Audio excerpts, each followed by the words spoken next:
Here's the big challenge of life. You can have more than you've got because you can become more than you are. That's the challenge. And of course the other side of the coin reads, unless you change how you are, you'll always have what you got. I have found in my experience that income does not far exceed personal development. Now sometimes income takes a lucky jump, but sure enough, unless you grow out where it is, it'll usually come back where you are. Life has strange ways. If somebody hands you $1 million, best you become a millionaire quickly, so you get to keep the money. Otherwise, sure enough, it'll disappear. Somebody once said, if you took all the money in the world, divided it up equally among everybody, it would soon all be back in the same pockets. Incredible. Success is something you attract, not something you pursue. Success is looking for a good place to stay. So instead of going after it, you work on yourself. Personal development.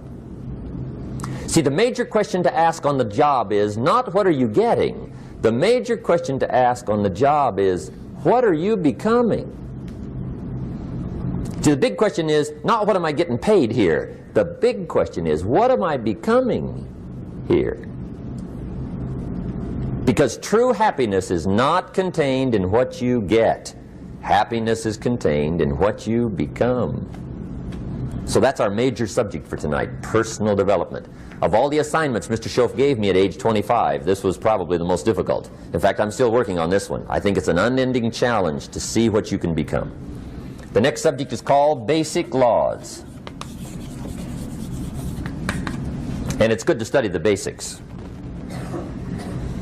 And I call these basics primarily because they come from the Bible. Now, I'm not a theologian or a minister, and that'll be apparent.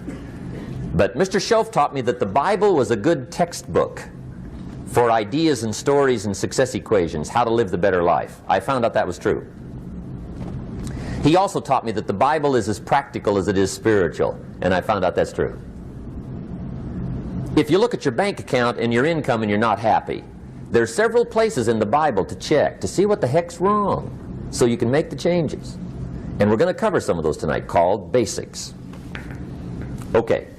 The next subject is my favorite, setting goals.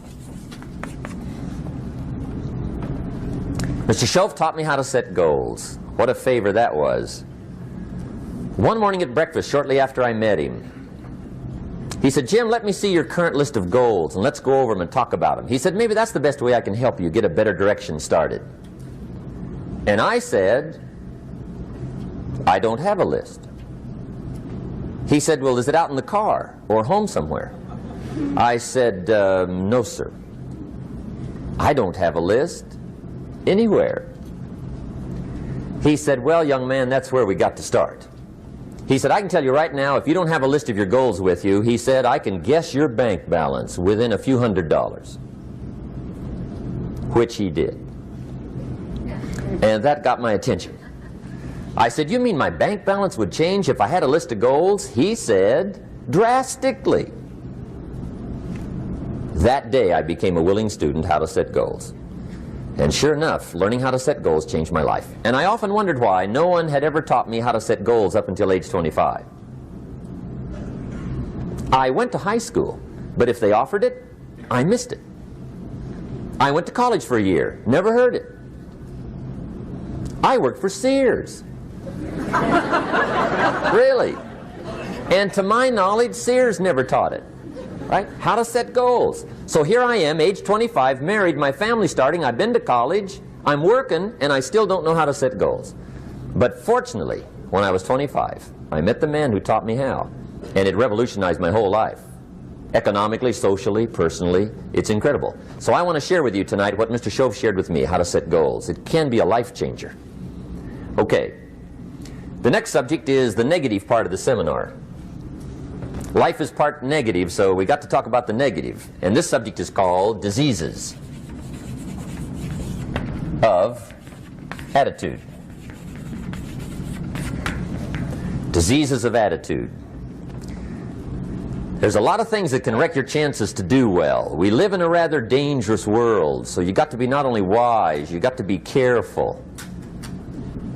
Now, attitude diseases are just as bad as physical diseases, right? High blood pressure, heart trouble. I mean, a lot of things will ace your chances to do well. So you've got to be careful. And attitude diseases are deadly. I mean, they'll destroy all the good things you start. Okay? So we'll go through those attitude diseases, how to spot them, how to look for them, what they are, and the cure. And I'm a pro on these because I've had them all, so I can give you excellent advice on these. Now, the last subject we're going to consider tonight is called the day that turns your life around. The day that turns your life around. And under this subject, we're going to talk about the emotions that can change your life. Human beings are emotional creatures, and emotions are powerful for life change. Now, of course, emotions are so powerful they can go either way on you. Emotions can either build or destroy. So you really have to employ emotions properly. We call civilization the intelligent management of human emotions. If you can intelligently apply your emotions in the right direction, no telling what can happen. Could turn your life around one day would be sufficient. So we'll talk about those. Okay. Now that's a lot to cover in one evening, but we'll keep at it here and see if we can't get it all done. I'd like to have you now jot down the theme of the seminar. Every seminar should have a theme, I guess. We've got one. It's on some of our literature if you happen to notice it, but if you didn't, for your notes, here it is. The theme of the seminar goes like this: the major key to your better future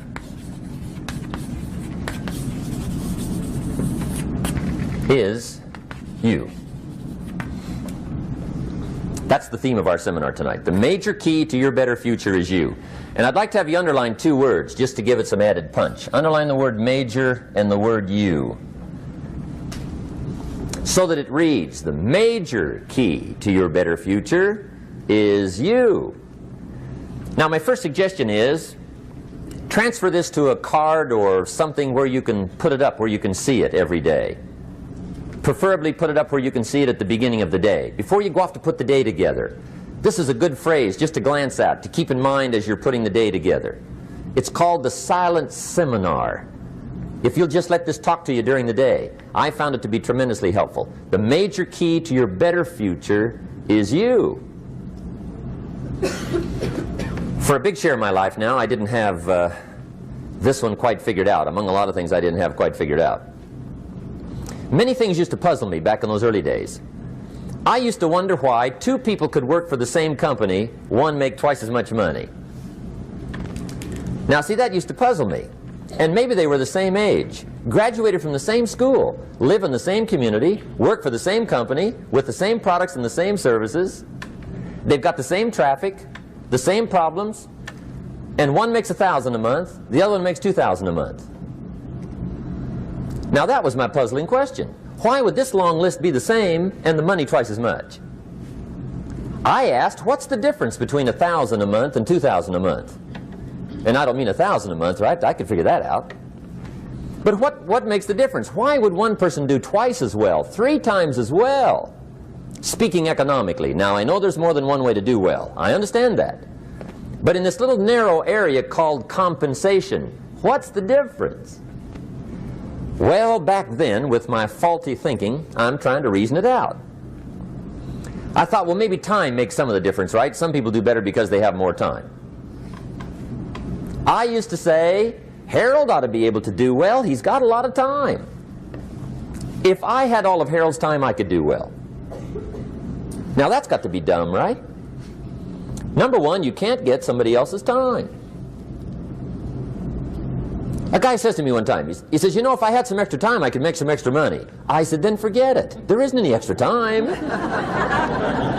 Hey, when the clock strikes 12 midnight, that about wraps it up, right? I mean, you can look around the gongs there for a little more, but it's over. You say to the guy, what are you doing? He says, I'm looking for extra time. See, they'll come and take you away, right? There isn't any more time. Now, if you can't get more time, which you can't, what could you get more of that would make a difference in economic results? And here's the key word. Make it a part of your notes. We're going to consider it tonight. The word is value. And I have a little phrase for your notes. Value makes the difference in results. Value makes the difference.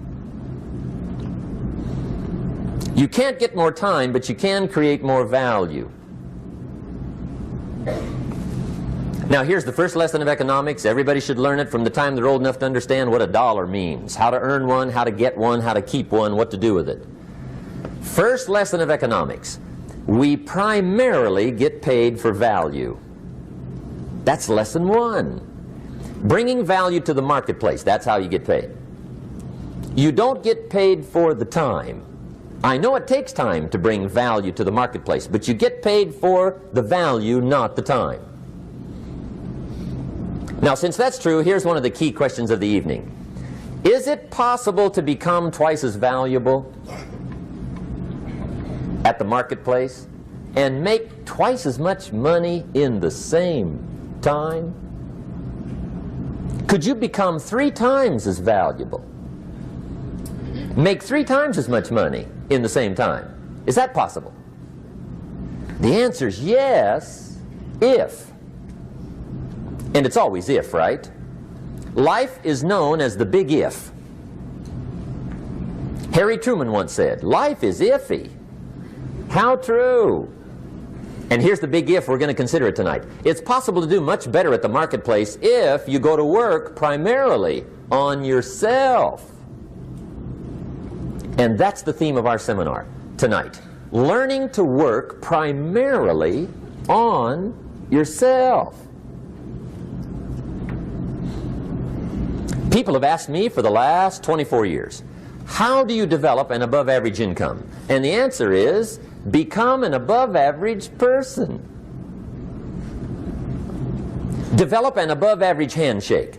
Some people want to be successful, they don't even work on their handshake. As easy as that would be to start on. They let it slide, they don't understand.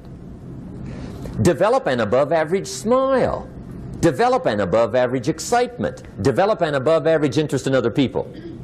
Develop an above average intensity to win. See, that'll change everything.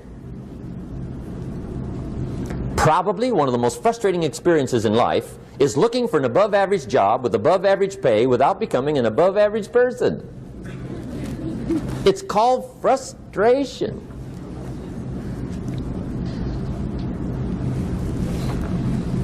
And Mr. Schoaf gave me probably the greatest clue he gave me when I first met him. He said, Jim, if you want to be wealthy and happy the rest of your life, just learn this lesson well. He said, learn to work harder on yourself than you do on your job.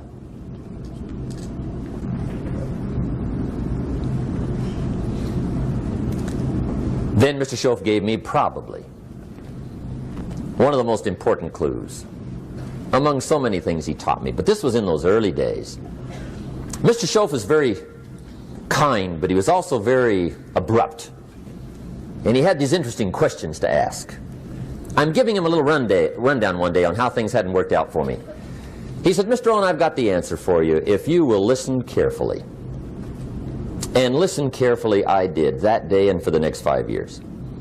If somebody's wealthy and happy, you gotta listen. He said, Jim, I've only known you a short time. But he said, it's already my honest opinion that for things to change for you, you've got to change. That wasn't quite the answer I was looking for. But that's the answer he gave me, and I pass it along to you on this warm summer evening in Anaheim, California, 1981. For things to change for you, you've got to change. Otherwise, it isn't going to change. Before I met Mr. Schoaf, I used to say, I sure hope things will change. Right? That seemed to be my only hope. If it isn't going to change, I'm in serious trouble. And then I discovered it isn't going to change, so I'm in serious trouble.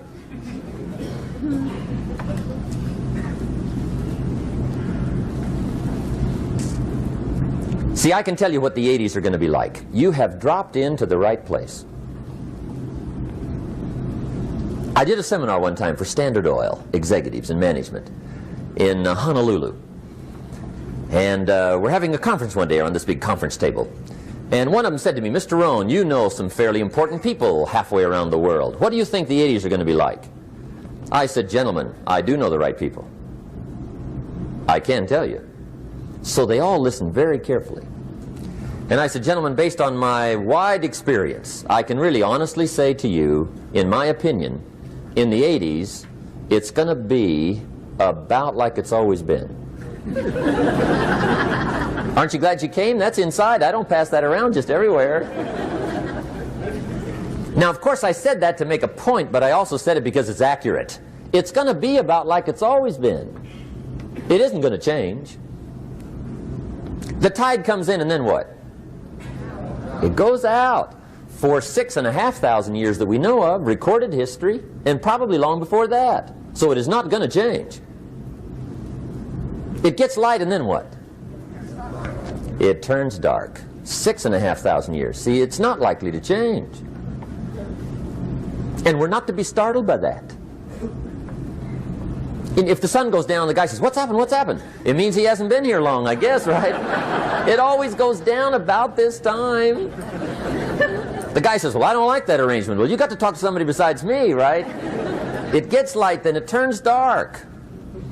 In rotation, the next season after fall is what?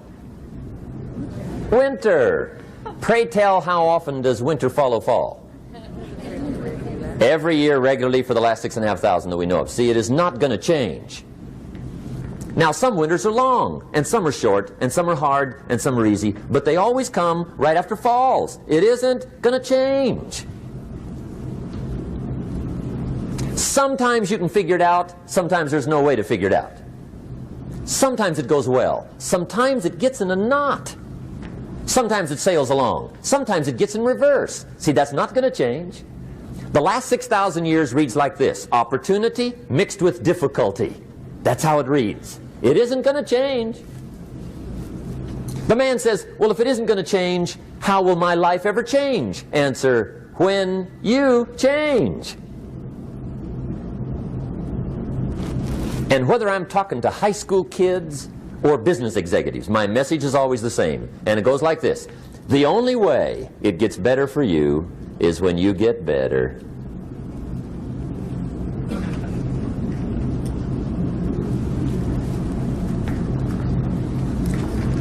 Let me give you the 4 major lessons in life to learn. Here's 4 majors. It's good to study the majors. In our weekend seminar we teach, some people don't do well because they major in minor things.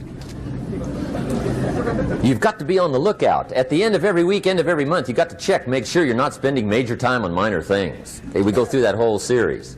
Majors and minors.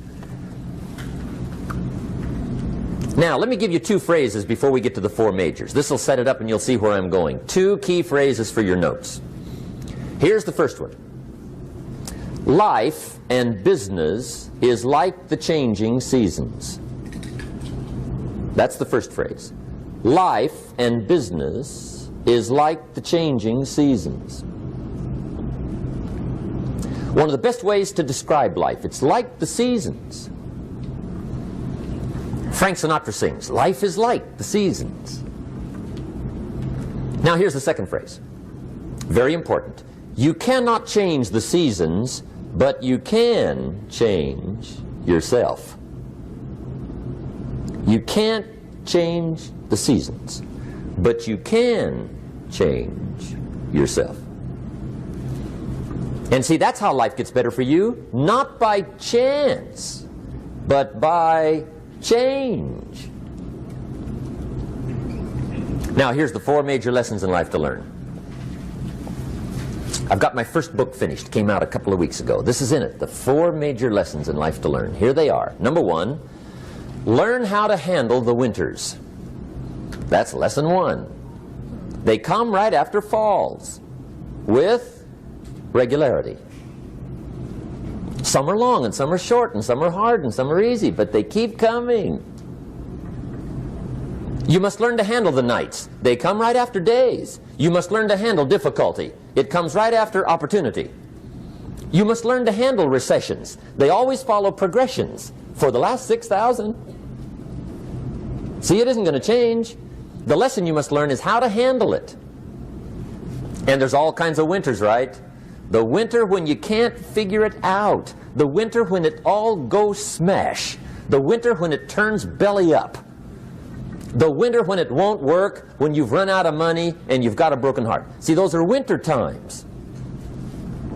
There's all kinds. Economic winters, social winters, personal winters.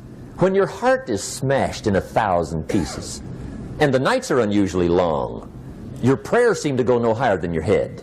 It's wintertime. Barbra Streisand sings, "It used to be so natural to talk about forever, but used to be's don't count anymore. They just lay on the floor till we sweep them away.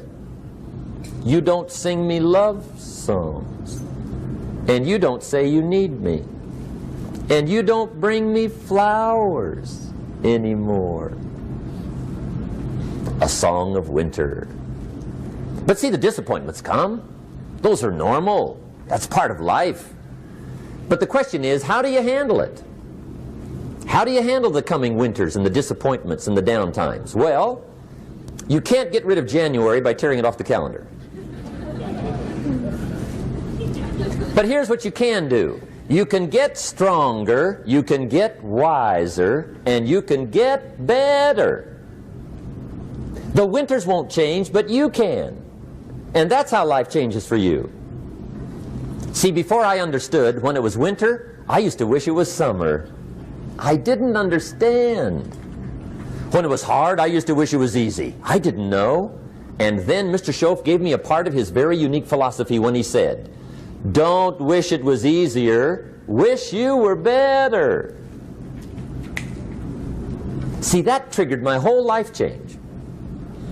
Don't wish for less problems, wish for more skills. Don't wish for less challenge, wish for more wisdom. That's the key. So that's lesson one, learn how to handle the winters. Here's lesson two, learn how to take advantage of the spring. That's the second one. Spring is called opportunity. And spring follows winter. What a great place for it. If you were going to put it somewhere, that'd be the place to put it, right after winter. And pray tell, how often does spring follow winter? Every year with regularity, 6,000. You can almost count on it. See, opportunity always comes. Days follow nights. Isn't that terrific? Opportunity follows difficulty. But here's what you must learn to do. Underline these two words in that key phrase. Take advantage. Underline those two. You must learn to take advantage of the spring. See, just because spring rolls around is no sign you're going to look good come fall. You got to do something with it. In fact, you have to get good at one of two things in life. Planting in the spring or begging in the fall. Or get somebody to do it for you. See, those are about the only alternatives. Now here's what else you must do. Take advantage of the springs quickly, because there's only a few. Just a handful of springs have been handed to each of us. They don't come forever.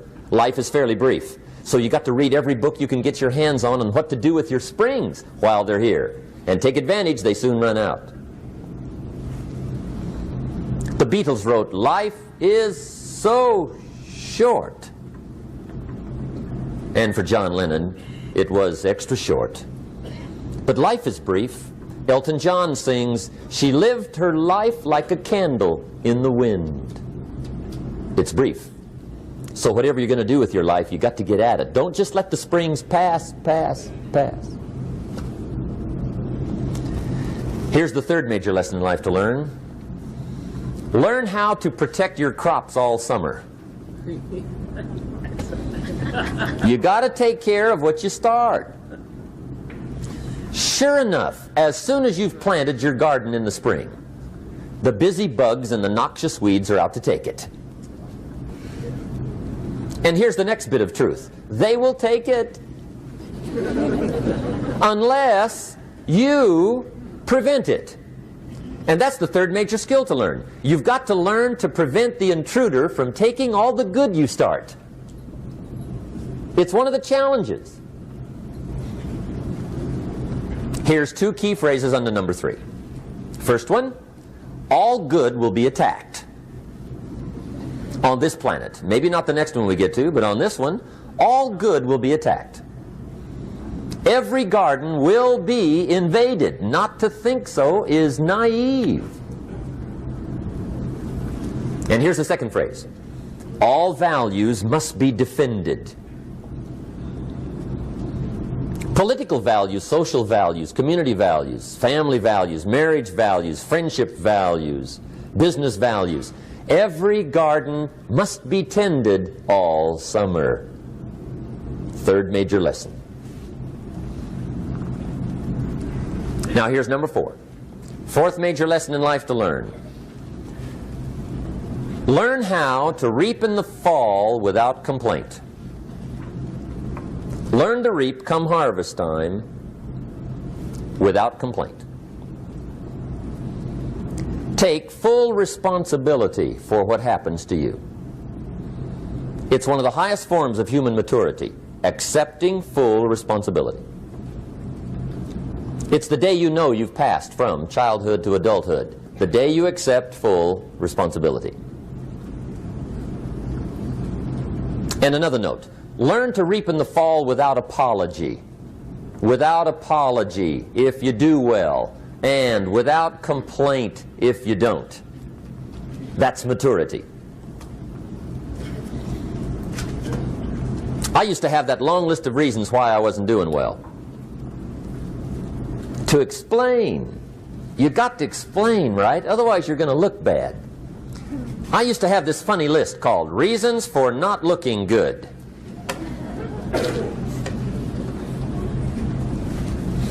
I used to blame the government. I mean, you can believe that or not. It was at the top of my list. I had a lecture second to none. The government. That was on my list. I used to blame taxes. Look what you got left after they take everything. And they expect you to do well. That was on my list there. Prices, that one's easy, right? You walk into the supermarket with $20, come out with a little half bag. So I had that on my list. I used to blame the weather. I blamed the traffic. I used to blame my car. I blamed the manufacturers. I used to blame the company. I blamed company policy. I used to blame the training program. I blame my negative relatives. They were always putting me down. I blame my cynical neighbors. They're just selfish, looking out for themselves. Won't loan you money? They were on my list.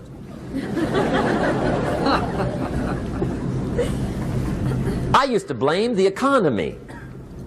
I blamed the community. That's a pretty good list for not doing well, isn't it? I thought it was good. I'll never forget one day, Mr. Schoaf was very kind, but he was also very blunt. And this was no exception. And I'm glad he was blunt. There's a lot of things I'd have missed if he hadn't have been blunt. One day, with sort of a curious look on his face, he said, "Jim, just out of curiosity, tell me, how come you haven't done well up until now?" Excellent question. I thought, well, so I won't look too bad, I'll go through my list. And this list I just gave you, I put that on him. And he was very patient. He let me go through the whole thing, the government, the weather. I went through this whole thing. When I finished, he looked my list over very carefully. He said, "Mr. Rohn, big problem with your list. You ain't on it." How brilliant.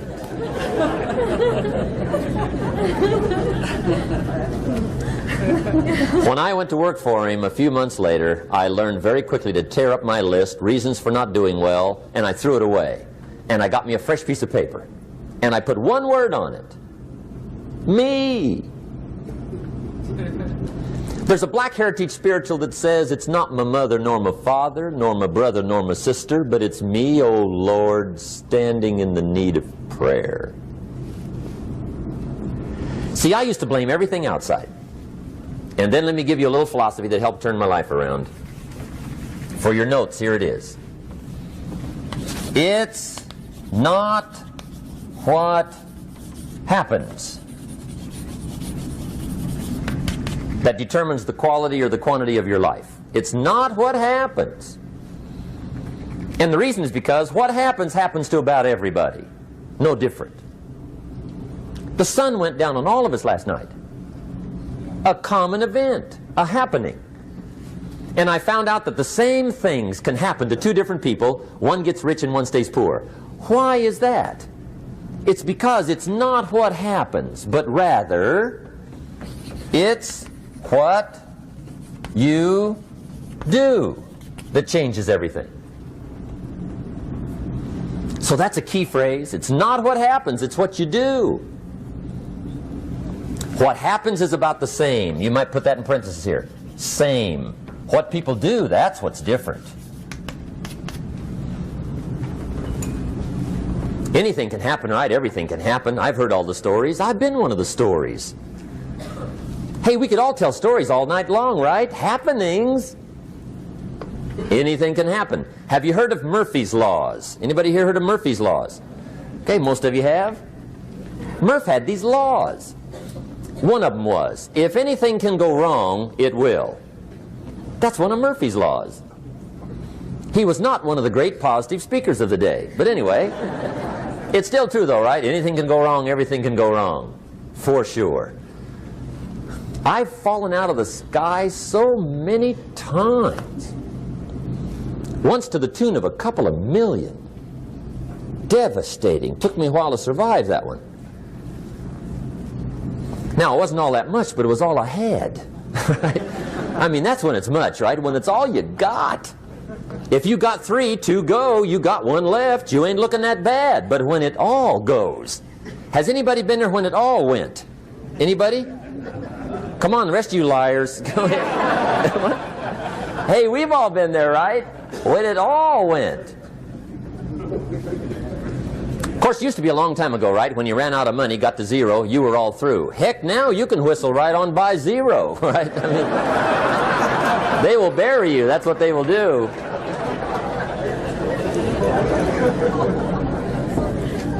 But see, those are the happenings, right? Everything can happen. Anything can happen.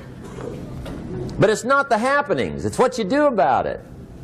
Somebody says, yeah, but you don't understand the disappointments I've had. Come on. Everybody's had their share. Disappointments are not special gifts reserved for the poor. Everybody has them. The difference is what you do about them. It's not the weather. I used to blame the weather, and I discovered it rains on the rich. So see, that won't help. 2 men wake up one morning, there's a rainstorm on. One of them looks out his window, sees the rainstorm, and he says, wow, what a storm. With weather like this, they can't expect you to go out and make sales. He stays home. Same morning, the other guy looks out his window, sees the same storm, says, wow, what a storm.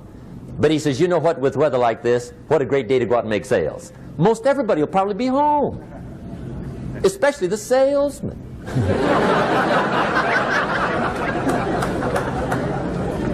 See, that's the difference in how your life works out. It's not what happens, it's what you do. So here's one of the key questions of the evening. Starting tomorrow, what are you going to do that'll make a change in your life's direction? Good question. What are you going to do starting tomorrow that'll make a difference? Now see, if you don't do something starting tomorrow that'll make a difference, guess what? It's gonna be the same. And see, that way you can guess what the next 5 years are going to be like. Look at the last 5. Because the next 5 are going to be like the last 5 unless you, major key, tomorrow, change it all. Or change a little, or change something, or don't change. It's choice time. You can do whatever you want. But it's nice to know any day you wish you can change your whole life.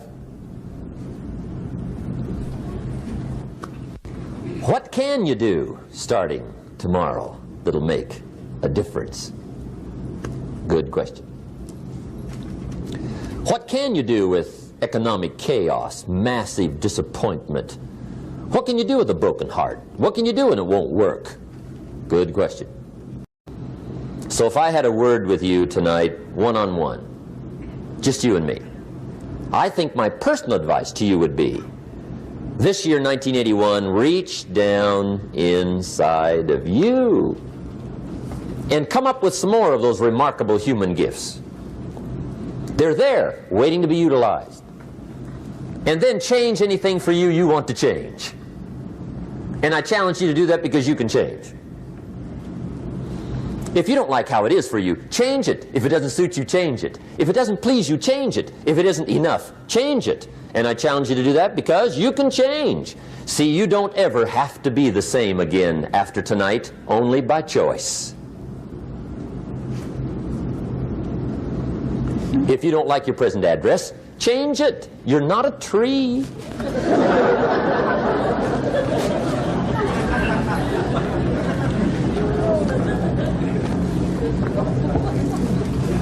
Now, let me give you 3 steps to personal development. Let's get down to the nitty-gritty. What does it take to really make the changes starting tomorrow? It takes more than philosophical pronouncement. I know that. It also takes more than enthusiasm. I know we're hearing a lot about enthusiasm these days, but see, that just won't do the job. We're still hearing the old cliches of the 30s, right? To be enthusiastic, you must act enthusiastic. But see, that's not going to help. After you have leaped about, there are some things you got to do, or it isn't going to change. See, you can get all excited about lifting 200 pounds till you get to the gym. And then you need a new excitement. And the new excitement is called discipline. Major step to human progress. Discipline. If there's one thing to get excited over, that's it. Get excited over your ability to make yourself do the necessary things. What could you make yourself do starting tomorrow that would change it all? No telling.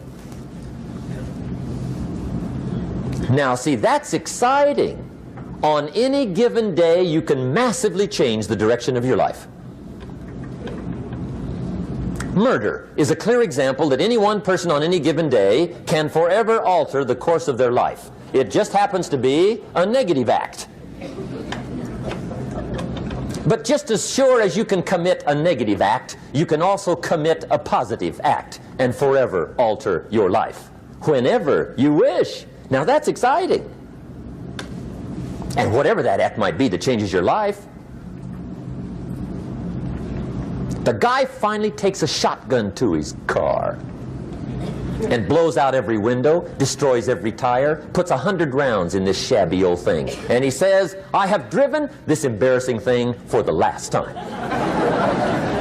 And not only will I never drive it again, nobody else will ever drive it again. And he lets that shuddering thing stand there for a while as a monument to the day he said, today my life changes. Now who can do that? Anybody. When can you do it? Whatever day you pick.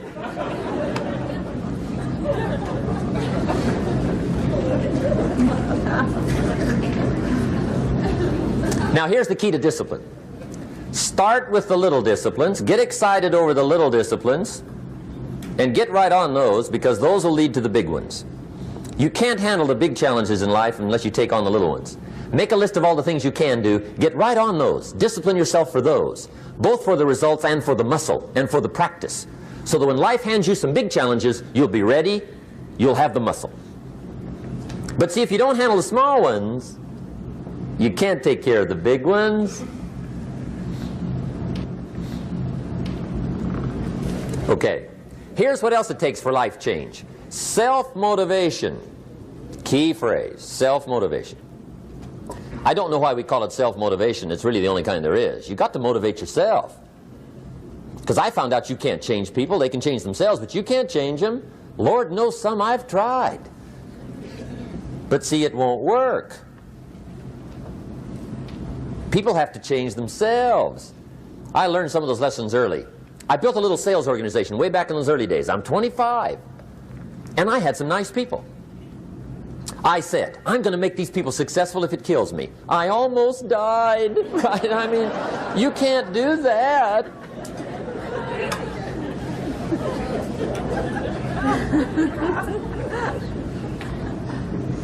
See, I've discovered this. Good people are not trained, they're found. You find good people. You don't make them good, you find them good. Training really is for the purpose of finding good people. You don't need much instruction for a good person. Too much training probably means you got the wrong people.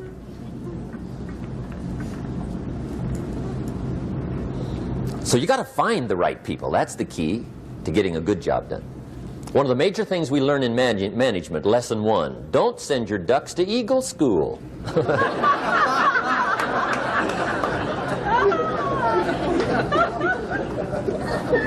Because it won't help. I mean, I'm telling you, it won't help no matter how good your school is. And the little eagle badge and little eagle hat, I'm telling you, it won't help. It won't help.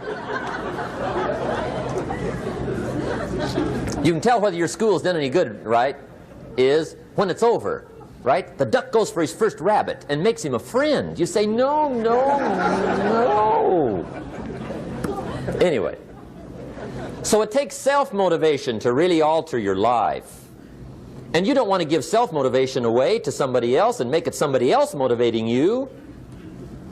The guy says, boy, if somebody just come by and turn me on. What if they don't show up? Right? See, you got to have a better plan for your life.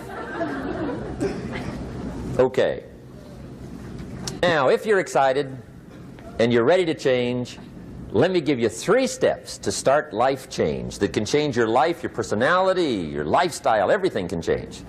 Here's the steps. Number 1, find out how things work. The first key to doing better is find out. To change your life, really, you need ideas. There isn't anything an idea can't change. And Schoff taught me the major problem is lack of an idea, not a problem. At first I didn't have any money. I said to Mr. Schoff, I don't have any money. He said, that's not a problem. Now see, up until then I always thought it was. Right? I was confused. He said, no, no, the problem is lack of an idea on how to create money and wealth. It isn't lack of money, it's lack of ideas. So if you get the ideas, see, you can change anything. Now to get ideas, you need a constant study of finding out. Now Schoff also said, when you find out something that works, put the information in your journal. Don't use your head for a filing cabinet. Put it in your journal so that you can do the next best thing. Repetition, repetition, repetition. Go over it.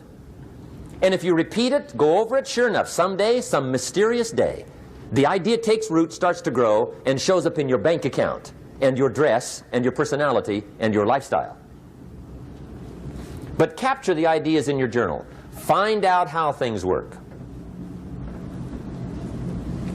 Schoff gave me this word for my life change. He said, study. Great word. If you wish to be successful, study success. If you wish to be happy, study happiness. If you wish to be wealthy, study wealth. Don't leave it to chance. Make it a study. Some people just go through the day with their fingers crossed. See, that won't do it. You've got to study the things that can change your economic, social, spiritual, personal life. Now here's a qualifying phrase. And we'll have several of these qualifying phrases throughout the seminar. Here's the first one. You may not be able to do all you find out. I understand that. You may not be able to do all you find out, but you should find out all you can do. See, you don't want to wind up at the end of your life and discover that you've lived only 1/10 of it. And the other 9/10 went down the drain. Not for lack of opportunity, for lack of information. So that's number 1, find out how things work. Now here's the best human virtue for finding out, curiosity. Make a note of that. Curiosity. Be curious. You might add a word to it that'll help. Childish curiosity.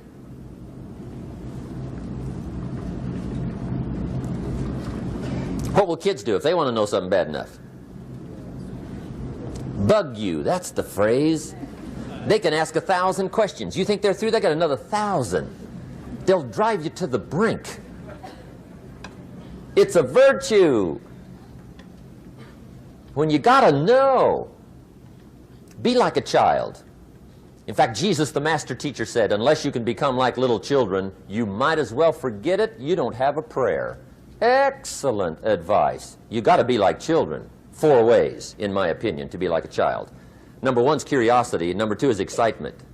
Get excited like a child over your ability to make yourself do anything for change. 3rd is faith. Have faith like a child. Adults are too skeptical. And 4th is trust.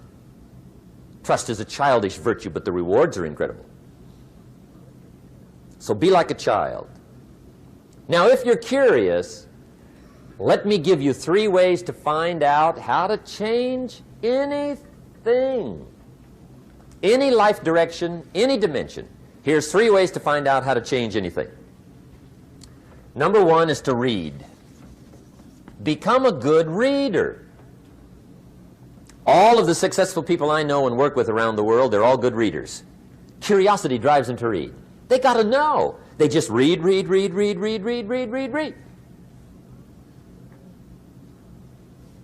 Become a good reader. Now, that's my opinion.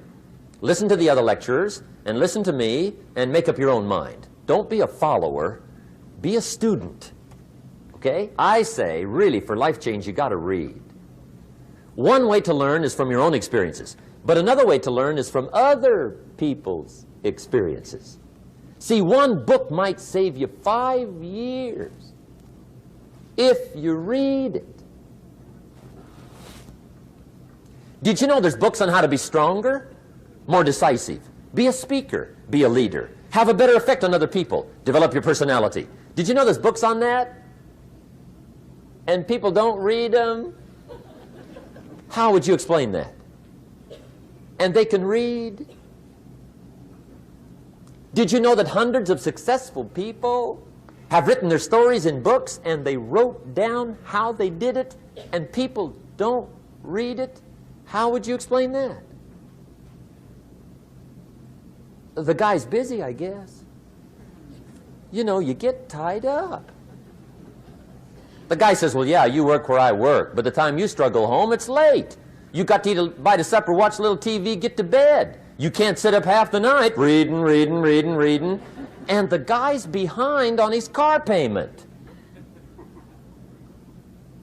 Good worker, hard worker, sincere.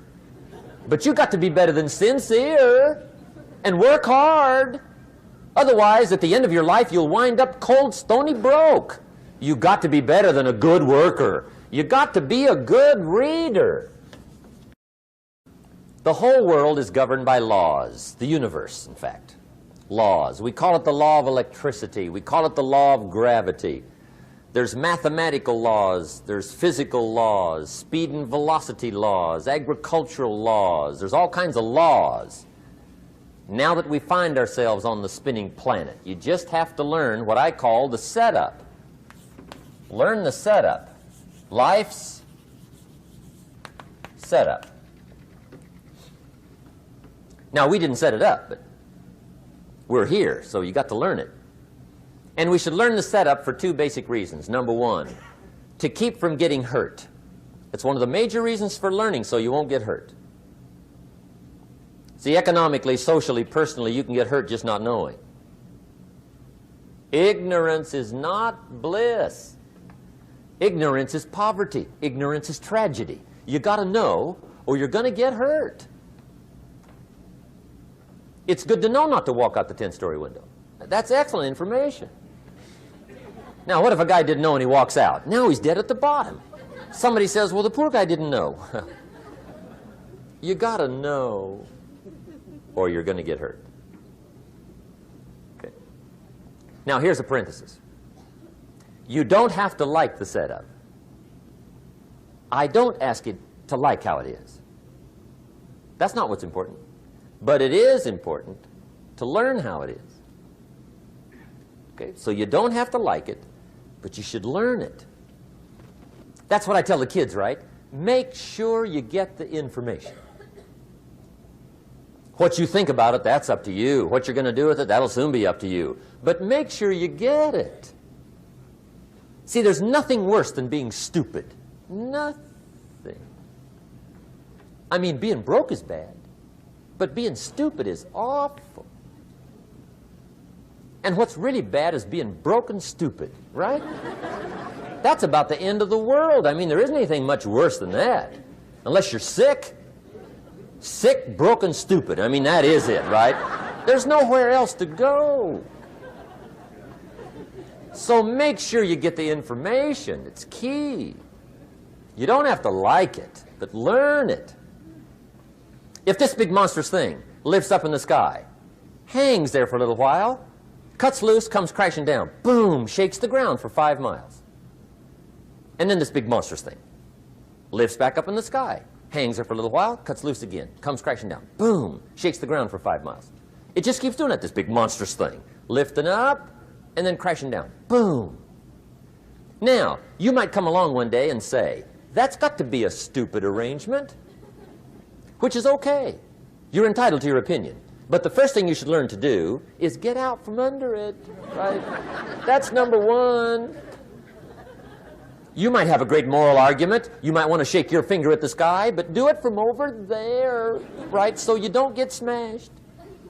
It's called your basic smart. So number one, learn so you won't get hurt, whether you like it or not. Learn. Now here's the second reason for learning, the setup, to benefit. It's called the plus of life. And that's what life is, right? Both minus and plus. The minus is tragedy, heartache, misery, failure, unhappiness. But life is also happiness, prosperity, good feelings. So here's the key.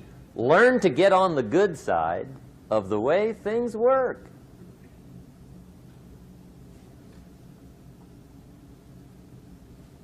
Now here's 2 of the basic laws, and we'll take our break.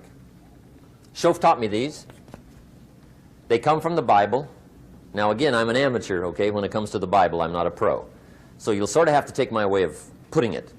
But here they are. The first one is the law of use. The law of use. And it goes something like this. Whatever you don't use, you lose. Lack of use causes loss.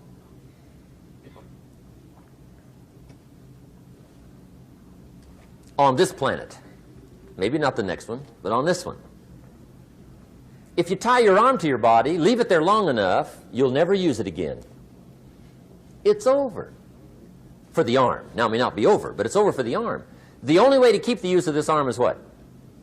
Keep using it. If you quit, you lose automatically. They don't bring it up for a vote.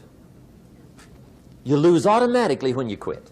Now, the same thing that goes for your arm goes for your brain, mentality. The same thing goes for all the human virtues. Ambition, unused, declines. Strong feelings, unused, diminish. It doesn't grow, it diminishes. Faith, unused, decreases. It's a law. Vitality unused diminishes. Energy unused decreases. The guy says, well, I'm going to save up my energy. You can't do that. That's like trying to save today, put it on the end of the year. See, you can't do that. They'll come take you away. If you don't use today, what? It's lost. The guy says, well, I'll work twice as hard tomorrow to make up for it. See, that's foolish. You could have done that anyway. Today unused is lost. A talent unused is lost. An ability unused is lost. So here's one of the key expressions of the evening. Take a new inventory of yourself. Starting tomorrow, new project. Take a new inventory.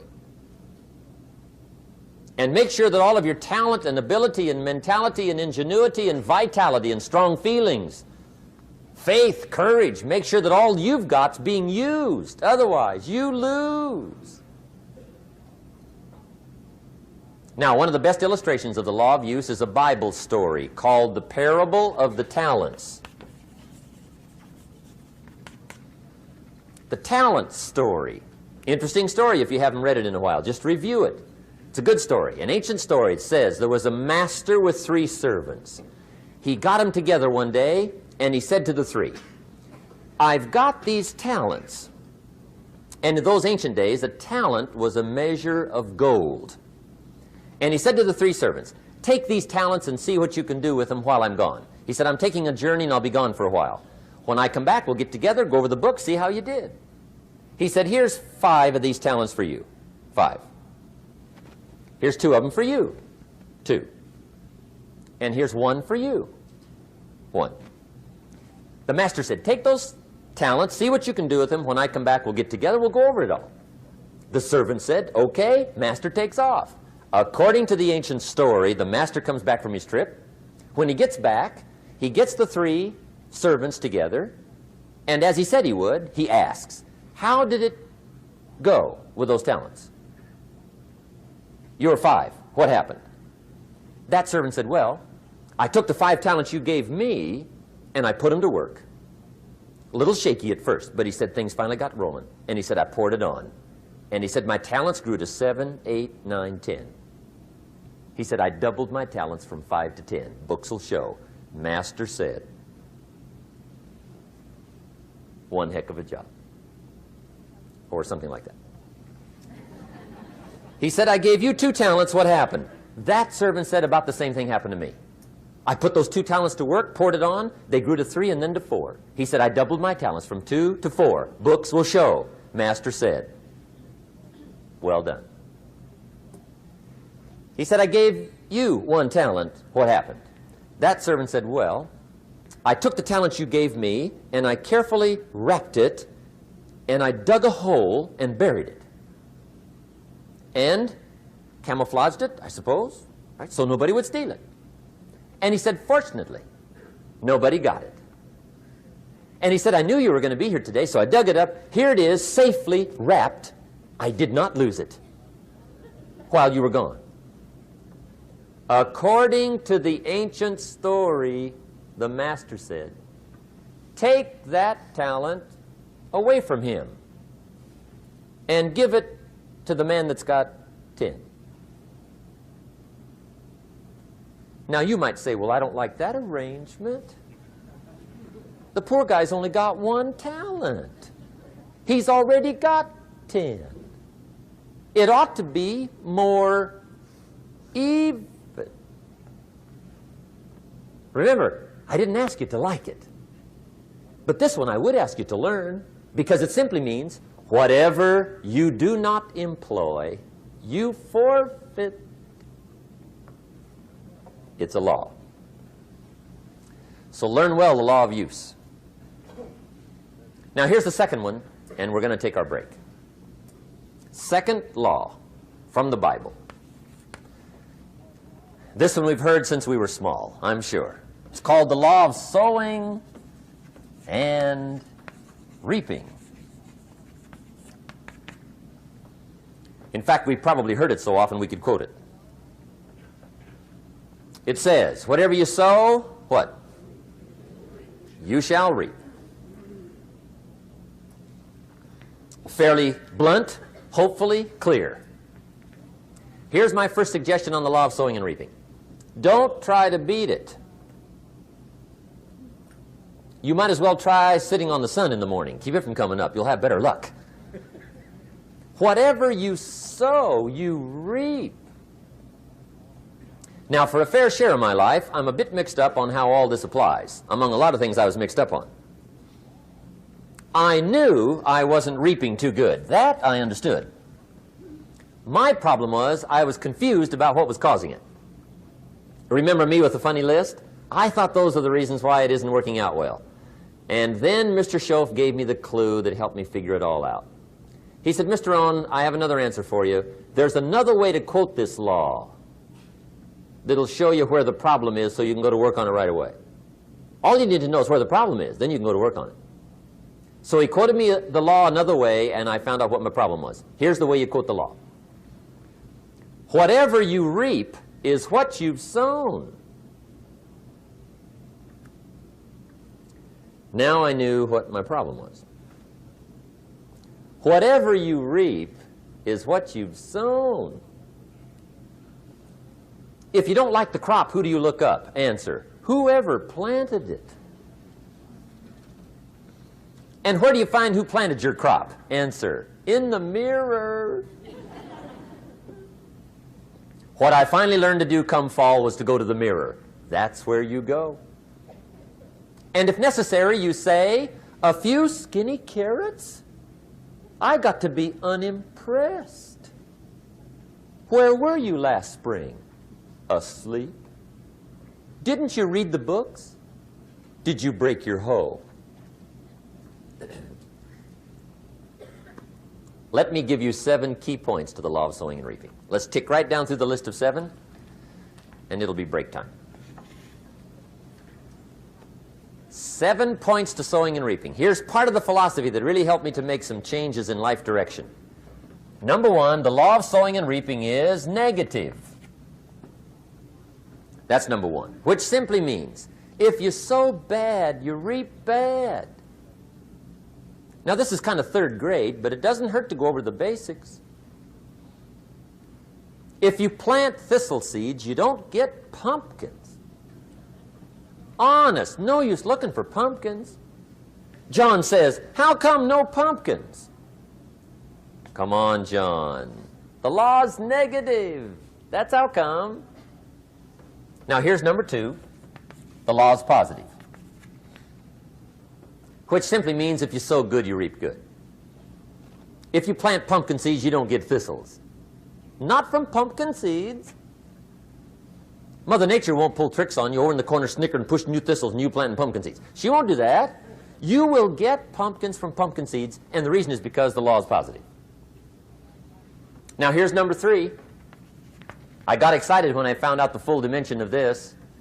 See, you do not reap what you sow, but rather you always reap much more than what you sow. So the 3rd key word is more. You don't get back what you put out. You get back much more than what you put out. And it works both positive and negative. On the negative side, it said, if you sow to the wind, you reap the whirlwind. So you've got to get ready for that, or you will be naive. See, anybody can, whether you will or not. See, that's the question. And here's a good question to ask. We are all buying somebody's plan. The question is, whose? Who's got you talked into doing what you're doing? Who's got you talked into your present plan? See, 10 years from now, you will surely arrive. The question is, where?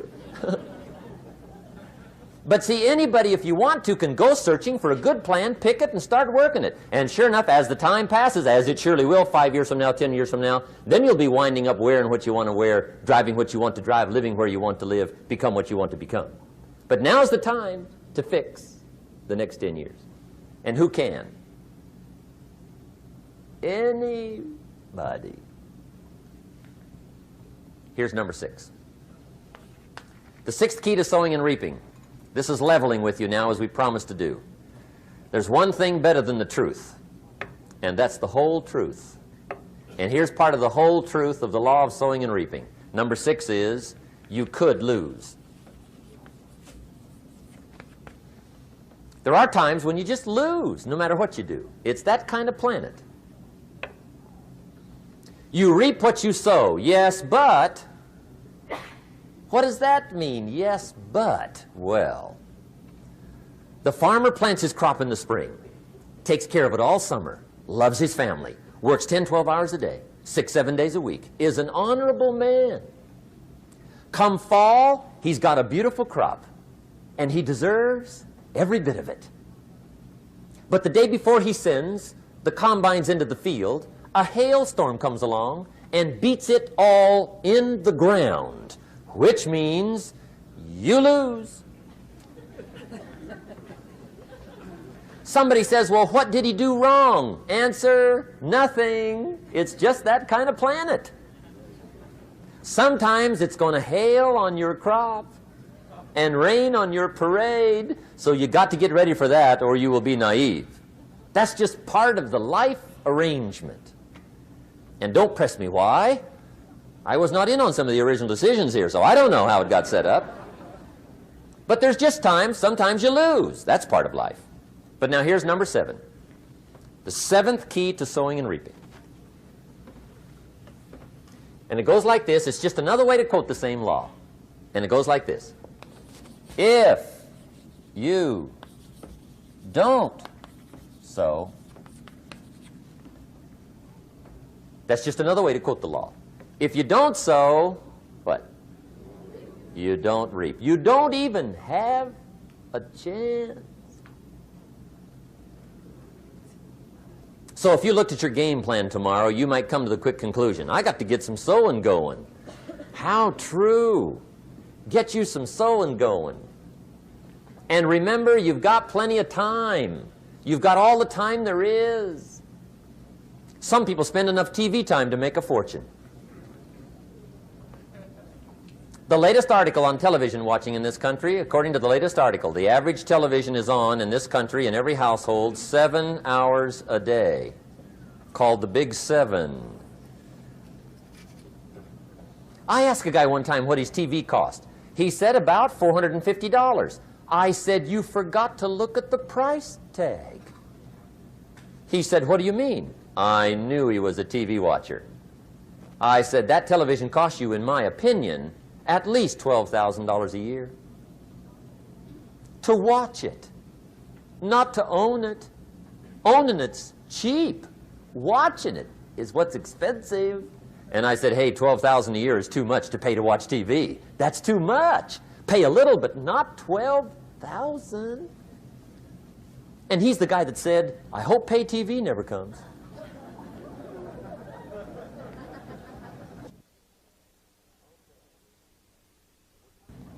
Okay.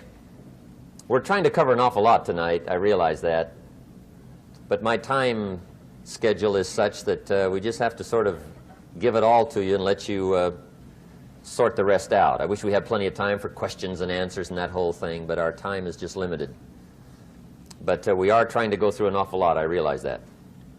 But looks like everybody's getting it. This is about the note-takingest crowd I've seen in a long time. Incredible. Does anybody have 5 pages yet? Anybody? Oh, fantastic. Incredible. Okay. Maybe you heard the story about the preacher down in Texas, southern part of the country. He was an evangelist back in the horse and buggy days. And he was very good at being an evangelist, and a lot of people used to come and hear him preach. And one day he put up his tent in one of these Texas towns and expected a big crowd as usual, come and hear him preach. And he got there, first night of the tent revival, walked in. 7:30, time to start. And to his surprise, the tent was empty. He thought, well, something must be drastically wrong. So he waited till 7:45, nobody showed up. 8 o'clock, zip. Finally, 8:15. One lone cowboy wandered up on his horse, tied his horse up outside, came in, sat down on the front bench, right, waiting for something to happen. The preacher thought, well, at least I better go down and talk to the cowboy. So he walks down, talks to the cowboy, and he says, cowboy, I'm the preacher. And he said, I don't know what to tell you. Something's gone wrong. He said, this tent was supposed to be full of people. He said, I'm embarrassed. He said, you're the only one that showed up.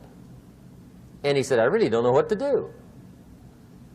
And the cowboy said, well, I'm not a preacher, so I really can't tell you what to do. You know, he said, I'm just a cowboy. But he said, I know this, if I went out to feed my cattle and only one showed up, I'd at least feed it. The preacher thought, hey, the cowboy is right. If you've got a good idea to share, you should share it, if there's 1 or 1,000. So he got kind of inspired by this conversation, and he jumped up on the platform and started to preach, as if the tent was full of people, just exploded. And he went for an hour and 15 minutes, just kept rolling. Finally, he quit. And when he finished, he came down off the platform, talked to the cowboy again. Says, well, cowboy, what did you think of my sermon? And the cowboy said, well, I'm not a preacher, so I really can't tell. You know, he said, I'm just a cowboy. But he said, I know this. If I went out to feed my cattle and only one showed up, I'd feed it, but I wouldn't dump the whole load on it.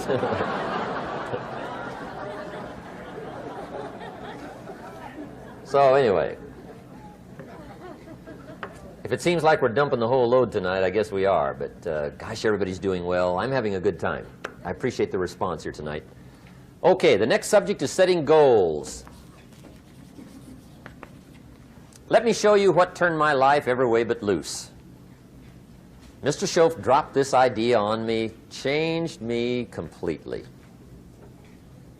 Setting goals. Here's what can easily happen if you don't set goals. It's easy to let life deteriorate into making a living instead of designing a life. And we all have a choice: make a living or design a life.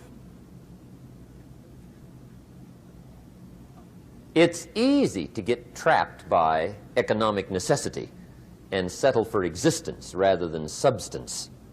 That's easy. But the best advice I can give you on how to break out of that trap is to learn how to set goals. Mr. Schoaf put it to me this way. He said, Jim, if you had enough reasons, you could do the most incredible things. I never forgot how he put that. If you have enough reasons. See, reasons will change your whole life. Mr. Schoaf said to me, he said, Mr. Rohn, I think you've got plenty of intelligence, you've got plenty of talent, you've got plenty of ability. Probably what you lack is plenty of reasons. He said, I don't think your current bank balance is a true indication of your level of intelligence. I was happy to hear that. He said, I think you're much smarter than your present bank balance indicates. And that turned out to be true. I was much smarter. But of course my first question was, well then why isn't it bigger? And he said, you don't have enough reasons. You've got enough intelligence, but not enough reasons. So see, reasons can change your life.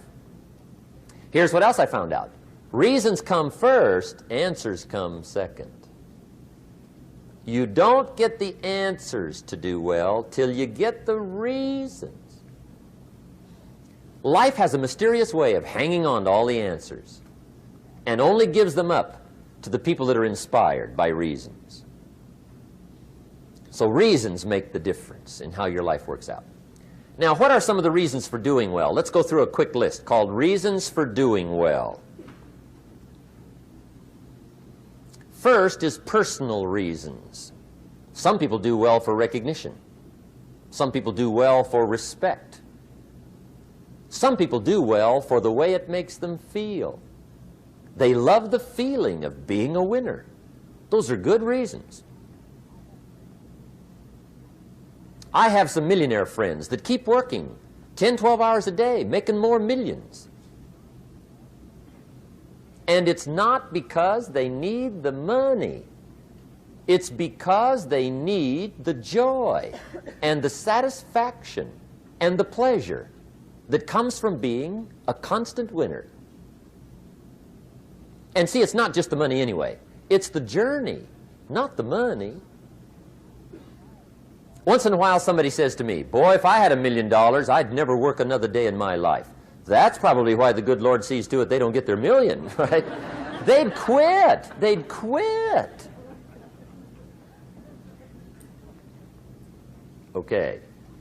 Next is family reasons. Some people do extremely well for other people, and that's powerful. Human beings can greatly affect each other. Sometimes we will do things for somebody else we will not do for ourselves. We're made that way. I met a man one time who said, Mr. Rohn, to do all the things I want to do with my family around the world, he said, I got to have at least $250,000 a year. I thought, incredible. Could a guy's family affect him that much?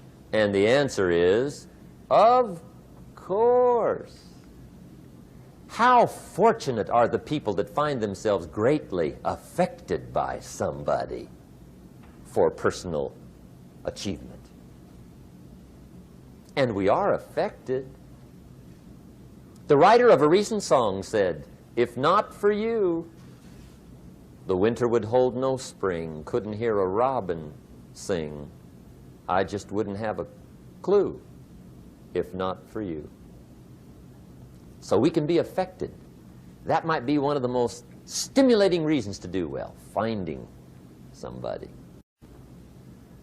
When Andrew Carnegie died, the wee little Scotsman that built the big steel industry, when he died, they opened up his desk, and in one of the desk drawers, they found a slip of paper. On that piece of paper, Mr. Carnegie had written his goal for his life, and he wrote it when he was in his 20s. And on that piece of paper, it said, "I'm going to spend the first half of my life accumulating money. I'm going to spend the last half of my life giving it all away." What a goal. He got so inspired by that goal that the first half of his life, he accumulated $450 million. And the last half of his life, he gave it all away. Good question tonight. What's got you turned on? What's got you bombed out of sight to get up early and stay up late and hit it all day? Next question. What's got you turned off? When I found the answers to those two questions, my life exploded into change. I finally found out what had me turned off, and I got that cured. And then I got me a long enough list of reasons to turn me on. And once the lights went on for me, age 25, they've never gone out. I've fallen out of the sky a few times, but I've never lost that drive to make something unique out of my life. See, reasons altered my whole life. Now, there's another list of reasons called nitty-gritty. Hard little reasons. Sometimes those little reasons are the most powerful reasons that can change your life. Sometimes it doesn't take much. I now carry several $100s in my money clip. It's only a few $100s, but it was one of those reasons turned my life around. Just before I met Mr. Schoaf, I heard a knock at the door. I go to the door, and there's a little girl standing there about this tall selling Girl Scout cookies. And she gave me one of the finest sales presentations I've ever heard. Special deal, several flavors, this whole package of stuff, $2. And with a big smile, she very politely asked me to buy. And I wanted to. Big problem. I'm broke. I don't have $2. And to this day, I can remember the pain and the embarrassment. I'm a father. I'm a husband. I've been to college. I'm working. I'm 25. I don't have $2. And I didn't want to tell her that for some reason. So I did what I thought was next best. I lied to her. I said, "Hey, look, I've already bought lots of Girl Scout cookies. I've still got plenty stacked in the house," which was not true. But it seemed to get me off the hook for the moment. She said, "Well, gosh, that's wonderful. Thank you very much." And she went away. When she left, I closed the door, and that was the day I said to myself, I don't want to live like this anymore.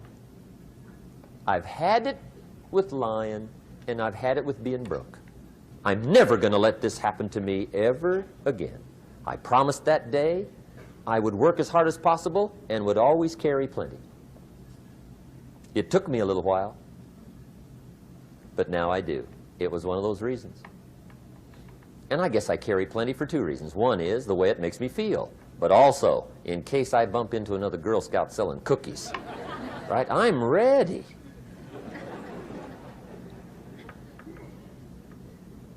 I walked out of the Bank of America one time up in Saratoga, California, where I used to live. Two little girls selling candy right outside the bank. Good place. Some girls' organization they're working for, right? I come walking out of the bank. This first little girl walks up to me. She said, "Mister, would you like to buy some candy?" I said, "I probably would." "What kind is it?" She said, "It's almond roca." I said, "My gosh, that's my favorite." She said, "Wonderful." I said, "How much is it?" She said, "It's just $2. I thought, incredible. I said, "How many boxes of that candy have you got?" She said, 5. And her little friend was standing there. She was selling candy too. I said, "How many boxes have you got?" She said, "I've got 4. I said, "That's 9. I'll take them all." They said, "Really?" I said, "Yeah, it's my favorite. I've got some friends. I'll pass them around." They got so excited, put all this candy together. I reached in my pocket, gave them the $18. When I've got the candy and they've got the money, that first little girl looks up at me. She says, "Mister, you are really something." How about that? Can you imagine only spending $18 and have somebody look at you in the face and say, "You are really something"? Now you know why I carry heavy, right? I'm not going to miss anymore. It was just one of those reasons. Helped to change my life. One of my nitty-gritty reasons was budget finance. Budget finance used to grind my soul. Way back in those early days, I had fallen for one of those consolidation loans, where you take all your little hard-to-pay bills, put them into one big impossible-to-pay bill, right?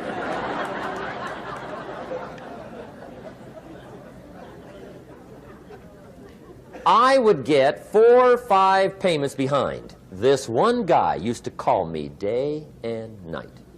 I don't think they're allowed to do that anymore. Harassed me. Threatened to run me in front of the judge. Threatened to ruin my credit. Threatened to embarrass my family. One day he said, "We're going to come get your car, drag it rear end up down the street in front of your neighbors." The guy even called me a flake. And back in those days, I'm broke, I'm pitiful, there's nothing I can do about it. But I never forgot how the guy treated me. And when I met Mr. Schoaf and I got my life straightened out and the money started to flow, that was one of my first projects, budget finance. I poured it on day and night. I finally put all the money together I owed him, which was considerable. I picked a day for the payoff. And when the payoff day came, I put the money in small bills in a big briefcase. And I walked into the budget finance office on Wilshire Boulevard in Los Angeles. The guy who harassed me so often, his desk was about 3 back. I walked right up to his desk, startled him. He wondered what I was doing there. It was the first time I'd been there since I borrowed the money, right? Without saying a word, I opened up this briefcase, dumped this pile of money all over his desk. I said, "Count it. It's all there. I will never be back." And I turned around and stormed out. Now, that might not be noble, but if you haven't tried it, you've got to one time.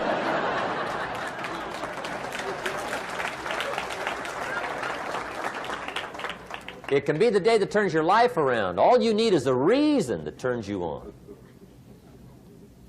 One of my dear friends, Robert Depew, Bobby used to be a school teacher in Lindsay, olive capital of the world. Bobby taught school several years, got a little weary teaching school. One day decided he wanted to get into sales. So without telling anybody, he just up and quit his job teaching school and jumped into sales. When he did, his brother made fun of him, laughed at him, put him down, said Robert's lost his mind. Had a good job teaching school. Now he thinks he's a salesman. He's going to go down the drain, lose everything. Just put him down something fierce. Bobby said, the way my brother acted when I got into sales, he said that made me so mad. I decided to get rich. And my question for you tonight is it possible to get that mad? Of course. Wealth is not a matter of intelligence. It's a matter of inspiration. Today, Robert happens to be one of my millionaire friends. Bobby's rich.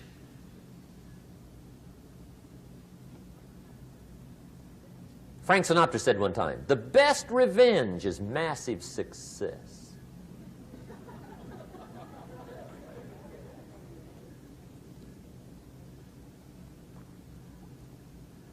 Hey, get you a long enough list of reasons so that after tonight you never lack for inspiration. You might not have all the answers right away, but you can get the answers if you can get the reasons. Now, let me give you a little simple formula for goal setting. Okay? We take 2.5 hours on the weekend for the whole 10-year plan. We don't have time for that tonight. But let me get you started with a little simple formula Mr. Schoaf gave me. And maybe this will be helpful. First of all, I've divided goals into 2 parts. First is long range. Long-range goals. That's your dreams. Your dreams for the next 3, 5, 10, 20, 30, 40 years. Actually, the rest of your life. Your dreams. You've got to keep dreaming. Ronald Reagan, president, said to the joint session of Congress a few weeks ago, the Republic is a dream. And if we don't keep dreaming, we will lose the Republic. Your better future is a dream for yourself and for your family. Where do you want to go? What do you want to do? What do you want to be? What do you want to see? You've got to dream dreams. There's a Bible phrase that says, without dreams and visions, people perish. You've got to have something to go for that inspires the heart and the soul. Dreams. From the children of Sanchez, it says, take the crumbs from starving soldiers, they won't die. Take the bread from hungry children, they won't cry. But without dreams, we all will die. You've got to dream. Don't lose your dreams. For yourself, for your future, for your family. The dreams of love and enterprise and travel and doing things. Becoming something unique on your journey here. Don't lose your dreams. Do some dreaming. That's long-range goals. You've got to have those. So that's number 1. Here's the second part of goals, short range. Short-range goals. That's your goals for tomorrow, this week, this month, this year, the immediate future. We call these confidence builders. Because if you set up something short-range, go for it. Get it. Latch onto it. Work hard. Accomplish it. That starts building your strong feelings to go for your dreams. Now, I've divided goals into 3 categories. Here they are. Number 1 is economic. That's your goals for money, income, business, profits, production. Economics. Make sure you've got your economics well planned. Economics plays a major role in everybody's life. Economics is major, which means it ought to be meticulously well planned for tomorrow, this week, this month, this year, long range. What if you asked somebody tomorrow if you could see their meticulously well planned list of economic goals? What would they probably say? They say, you some kind of a nut? You must be weird. Hey, I found out what success is. Success is doing what the failures won't do. Make sure you've got your economics well planned. It'll put you in the top 5%. One of the key little subjects we talk about on the weekend is the 7 fundamentals for wealth and happiness. And that's one of them, well-planned economics. It's a fundamental if you want to do well. Join the top 5%. Anybody in this room can join the top 5%, if you will. Okay. Now here's the second category of goals, things. Make a list of the things you want.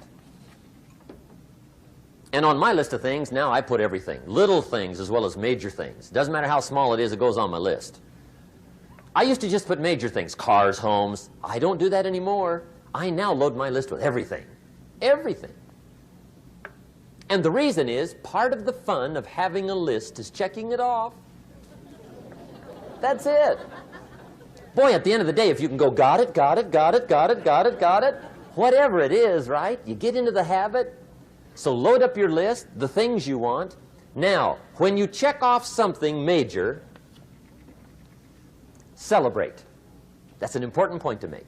Celebrate your achievements. Live it up. Have a party when you reach something you've worked for a while. See, we all grow from two experiences. One is called the pain of losing. The other one is called the joy of winning.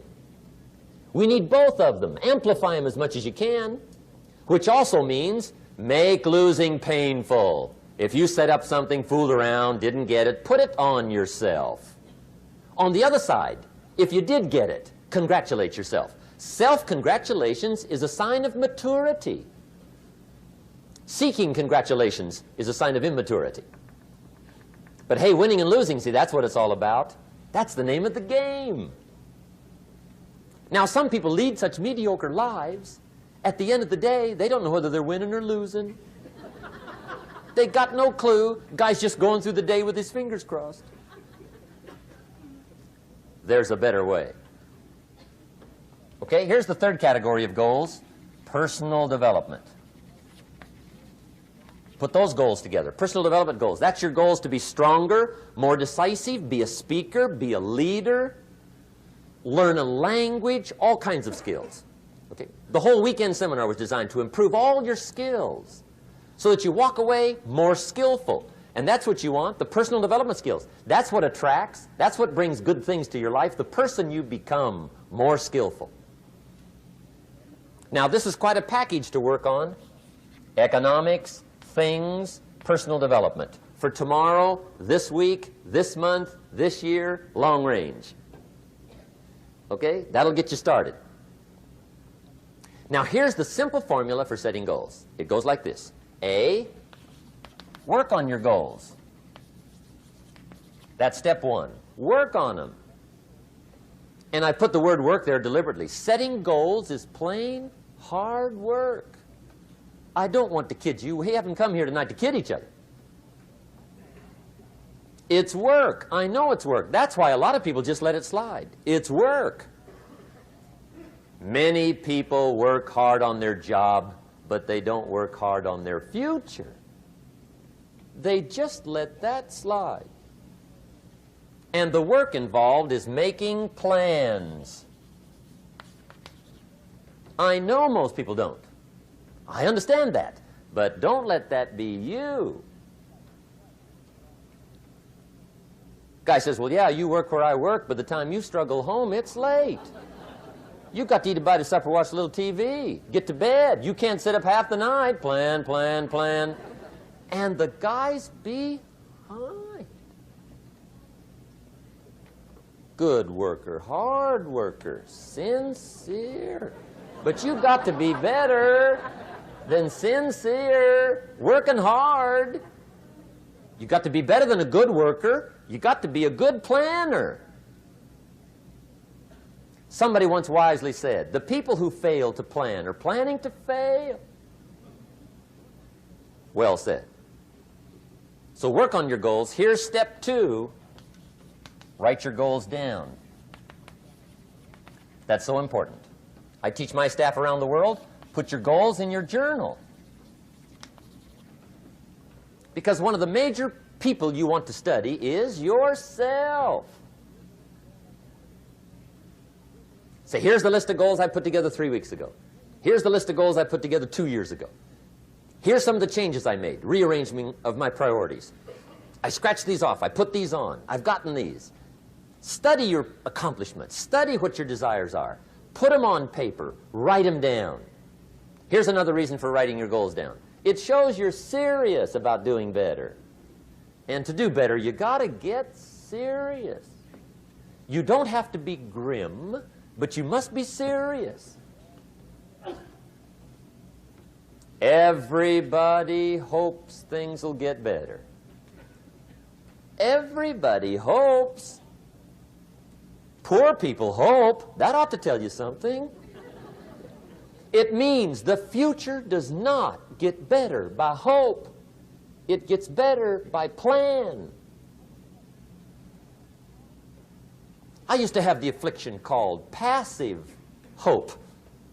It's an affliction. It's bad. Probably what's even worse than that is happy hope. Now that is really bad. That's bad. Happy hope. The guy's 50 and he's broke and he's still smiling. See, that's not good. So get serious about your goals. Put them on paper. Write them down. There's all kinds. His goals, her goals, their goals. Business goals, financial independence goals, family goals. I mean, there's so many things to work on this that if you don't get busy and work on it, sure enough, the time will pass. And sure enough, 5 years from now, you'll wind up where you don't want to be, wearing what you don't want to wear, driving what you don't want to drive, being what you don't want to be. Now's the time to fix it. Now, here's the third step to your goals. Check the size of your goals and the kinds of goals. How big they are, what kind they are, affects you. And here's one of the important phrases of the evening. Your goals are affecting you, whatever they are. Your goals affect your handshake. Your goals affect your attitude, personality. Your goals affect the way you walk, the way you talk, the way you dress. All day long, we're being affected by our goals. Now, some people have goals, but they have such lousy goals. The effect is bad. I asked a guy one time, what are your goals for this month? The guy said, look, if I could just scrape up enough money to pay these lousy bills. That was his goal. I'm not saying it isn't a goal. It's a goal, but it's such a lousy goal, the effect is bad. You don't jump out of bed on Monday morning and say, oh boy, another chance to go out and scrape up the money to pay my lousy bills. See, you don't do that. Usually you say, oh, not another Monday.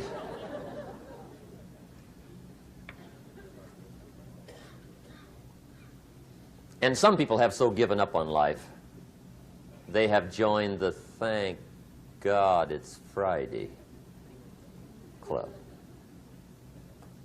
How sad. Surely those are the same people, when life is over for them, will say, thank God it's over. Let me give you a Bible philosophy that teaches how to get whatever you want. That's the title of the next set of notes. How to get whatever you want. From the Bible. Now again, I'm an amateur when it comes to the Bible. I'm not a pro. But this I can quote, and I think that'll be sufficient. How to get whatever you want. Here's what it says if you're ready. It says, ask,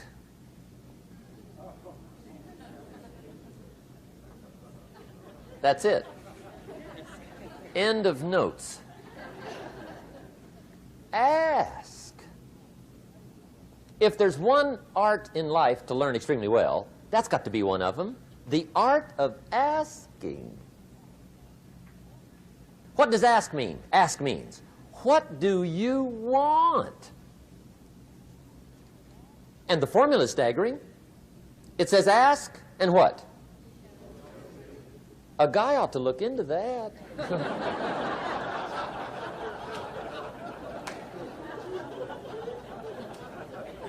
He says, yeah, but you work where I work, by the time you struggle home, it's late.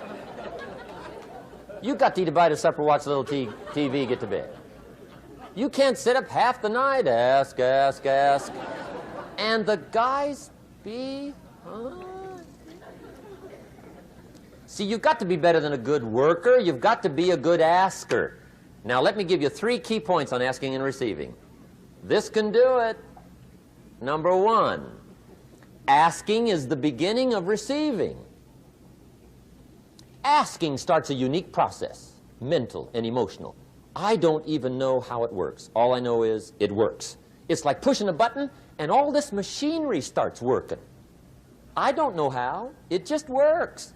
There's a lot of things you don't need to know how. Just work them. Some people are always studying the roots. Others are picking the fruit. I mean, it depends on what end of it you want in on. Asking is the beginning of receiving, so start the process. Here's number 2. Receiving is not the problem. Receiving is automatic.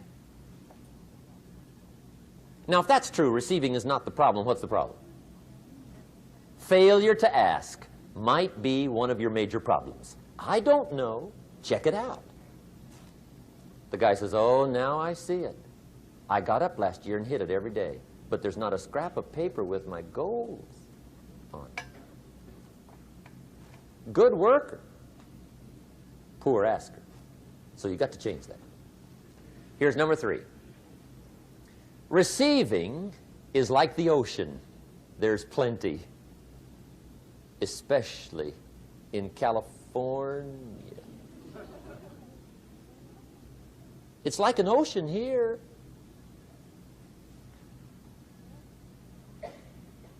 Success is not in short supply. It isn't rationed, and you stepped up to the window and it was all gone. No, no, no. It's like an ocean here. Now, if that's true, what's the problem? Well, some people go to the ocean with a teaspoon. Have you got the picture? See, what you want to do in view of the size of the ocean is trade your teaspoon for at least a bucket, and you'll look better down at the ocean. Kids won't make fun of you, right? Okay. Now, there's 2 ways to ask, and we'll wrap up goal setting. 2 ways. Here's number 1. Ask with intelligence. It didn't say ask intelligently, but I'm sure it meant that. Don't mumble. You don't get anything by mumbling. Be clear. Be specific. Intelligent asking means how wide, how high, how soon, when, what size, what color, how much. Define what you want and describe what you want. That's powerful. In the weekend seminar we teach, goals become like a magnet. They pull you that direction. And the better you describe them, the more they pull. So ask intelligently. Here's number 2. Ask with faith. That's the childish part of the equation. Believe you can get what you want like a child. Not an adult. Adults are too skeptical. So the formula really reads, make plans like an adult and believe in them like a child. And the most incredible things will happen. Just try it for 90 days. Just try it. You can always go back to the old ways. Just try it. Just 90 days, 90 days. Now, here's the last qualifying phrase on goal setting, as we promised to qualify everything. And it simply goes like this. Remember, you won't get everything you want. And we've already studied the reason for that. Simply, sometimes it hails on your crop and rains on your parade. It's that kind of planet. So you won't get everything you want, but if you will work this goal-setting formula, you can get plenty for wealth and happiness. Okay, that's goal setting. We use it around the world. We recommend it. Now, maybe it won't work as well for you as it has for me. I don't know. Maybe not. But what if it did? You got to try. Okay. Here's the last subject, the day that turns your life around. Let me just quickly give you a list of 4 emotions that can change your life in one day. Emotions are powerful. Sometimes it doesn't take much to alter your whole life direction.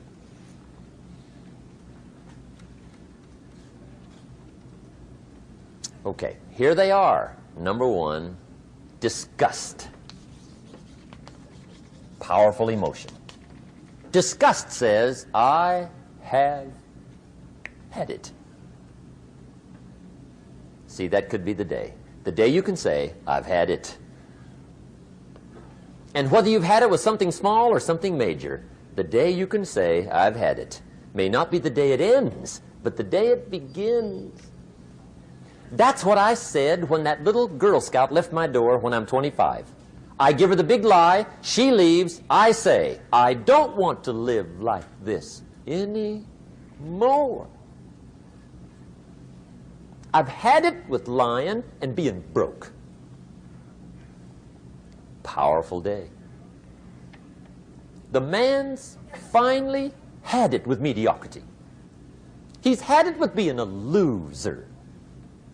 He's finally had it with those awful sick feelings inside, knowing his wife is at the grocery store looking at 2 cans of beans, one marked 37 cents, one marked 39 cents. And the guy sick inside knows his wife's going to buy the 37-cent can, and she doesn't even like the brand. Do you know why she's going to buy the 37-cent can? To save 2 cents. The guy sick inside finally says, I've had it. Being on my knees in the dust looking for pennies? We're not living like this anymore.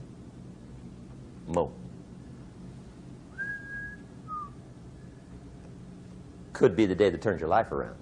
The day you can say, I've had it. He walks into his closet and rips everything in it to shreds and says, I've worn this embarrassing stuff for the last time. And not only will I never wear it again, no one else will ever wear it again. Commit an act that says, I've had it. Powerful. Here's the next one, decision. And decision-making is powerful. And it's emotional. That's those knots in the pit of your stomach, right? Waking up in the middle of the night in a cold sweat, trying to decide. We sometimes call it inner civil war. What shall I do? Well, for progress, you must decide. The best advice I can give you came from a wealthy friend of mine who said, if it's easy, do it easy. If it's hard, do it hard. Just get it done.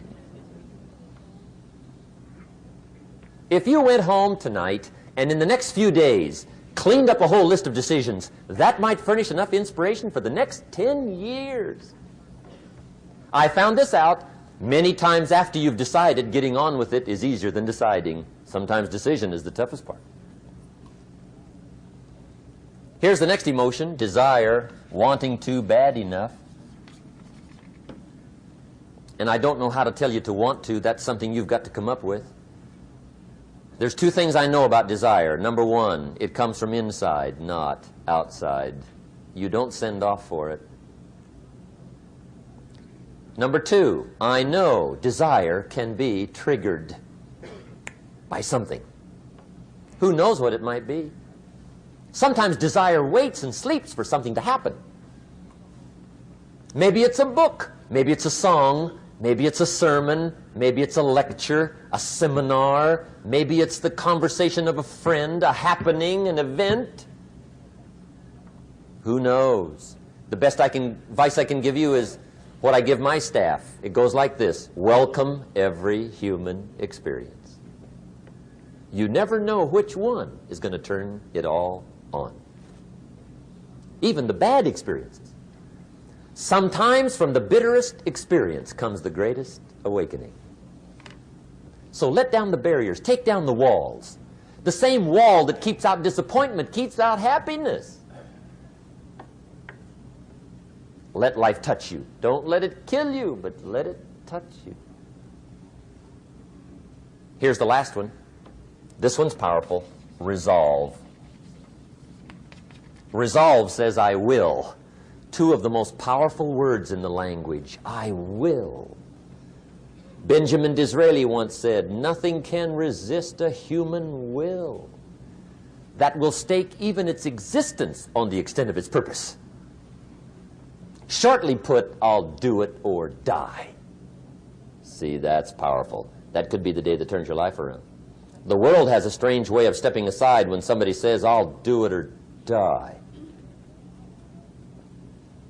The man says, I will climb the mountain.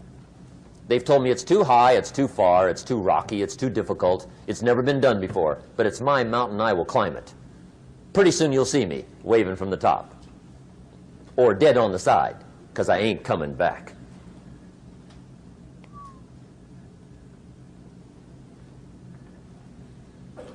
The best definition I ever got from the word resolve came from a little junior high girl in Foster City, California, up north. I'm talking to the junior high kids one day. I love to ask kids definitions. They come up with beauties. I got to the word resolve and I asked, who can tell me what resolve means? And I got several hands, and they were all pretty good, but the last one was the best. Little girl, about 3 rows back, held up her hand. She said, Mr. Rohn, I think I know what resolve means. I said, darling, what do you think it means? She said, I think it means promising yourself you will never give up. I said, that's it. Webster, stand aside. That is the definition. Promise yourself you will never give up. I asked the kids, how long should a baby try to learn how to walk? How long? How long would you give your average baby before you shut him off? How long? See, any mother in the world would say, you're crazy. My baby's going to keep trying until it learns how to walk. What a magic formula. Now let me show you what triggers all emotions into activity that brings results. And results is the name of the game. Here it is. Action. Finally, you must do something about how you feel. Jesus, the master teacher, said, don't just be listeners, be doers. The world admires the doers. Whatever it takes to get you to try harder, read more, set your goals, and go for it. Here's the next attitude disease. Overcaution. Some people never will have much. They're too cautious. Now, you can also be too reckless, but you can also be too cautious. This is called the timid approach to life. And my caution was always the risk. Risk used to drive me right up the wall. I used to say, what if this happens? It's called the language of the poor. What if this happens? And on top of that, if this was to happen, look at the fix I'd be in. I better not try. I could always ace myself out. Then I'll tell you what changed my whole life when I finally discovered it's all risky. The minute you were born, it got risky. If you think trying is risky, wait till they hand you the bill for not trying. If you think investing is risky, wait till you get the tab for not investing. See, it's all risky. Getting married is risky. Having children is risky. Going into business is risky. Investing your money is risky. It's all risky. I'll tell you how risky life is. You're not going to get out alive. That's risky. The Englishman says, well, if that's the way it's going to work out, let's give it a go. Right, that's what it's for. Give it a go. Somebody says, yeah, but I'm looking for safety and security. Fine, then huddle in a corner. We'll cover you with a sheet, bring you 3 meals a day. And we'll protect you, feed you, look after you, care for you. We won't let anything happen to you. And you'll probably live to be 100. The guy said, well, yeah, I'd live to be 100. But what a way to live. Right. What a way to live, safe and secure. Don't ask for security. Ask for adventure. Better to live 30 years full of adventure than 100 years safe in the corner. And see, it's not important how long you live. What's important is how you live. Here's the next attitude disease. We're almost through with this motley list. In fact, we're almost through. Hang on. The next one is pessimism. Pessimism, the deadly disease of always looking on the bad side, the problem side, the difficult side, checking all the reasons why it can't be done. The poor pessimist leads an ugly life. He doesn't try to figure out what's right. He tries to figure out what's wrong. He doesn't look for virtue. He looks for faults. And when he finds them, he's delighted. How ugly. This is the poor guy who looks through the window, doesn't see the sunset. He sees the specks on the window.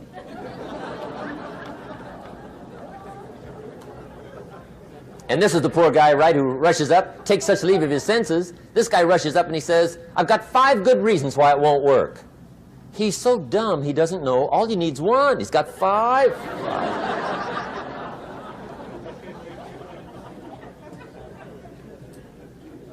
To the pessimist, the glass is always half empty. To the optimist, the glass is half full.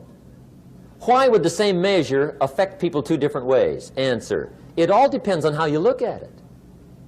Our lives are mostly affected by the way we think things are, not the way they are. The way we think they are affects us most. There's a subject we don't have time to get into tonight called better thinking habits. One of the major things Shove taught me when I met him, he said, poor thinking habits keeps most people poor. Not poor working habits. Most people work hard, but they don't think hard. And Shove taught me that the mind is like a factory, a mental factory. And whatever you think about all day long pours ingredients into this mental factory. And that's what builds the economic, social, financial fabric of your life. He quoted me a Bible phrase that says, as you think, so you become. How awesome. When he talked about poor thinking habits, he had me. I used to start the day reading the morning newspaper. I mean, you can believe that or not. I'd get a cup of coffee and read the paper. I'd load up on wars and riots and murders and stabbings and killings and bank robberies and muggings and car wrecks and tragedies. I'd even read the back pages. I seem to like that stuff for some weird reason. I'd load up on all that, and then I'd start the day. You can imagine the kind of days I used to have. You walk around on your financial knees. They call you economic peewee.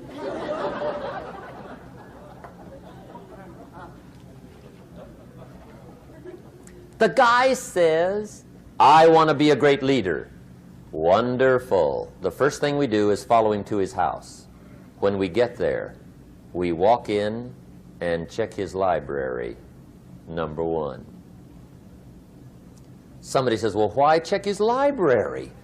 The reason is because what a man reads pours massive ingredients into his mental factory, and the fabric of his life is built from those ingredients. You would not believe what some people have got in their house to read.